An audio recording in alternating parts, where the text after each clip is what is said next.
Hey everyone, in this quick video I will show you how to create a budget tracker in Notion in 2025 using templates so you don't have to start from the scratch.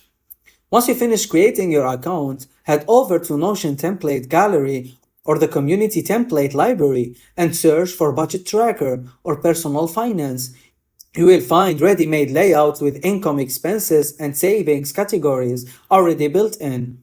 Once you pick up a template, add it to your workspace. From there, customize it, rename categories to match your lifestyle, add new tags like groceries, rent, or subscriptions, and adjust the currency if needed. You can even add investments and more stuff. Most templates already include formulas for total and balance, but you can tweak them to track monthly spending limits, saving goals, or even recurring payments.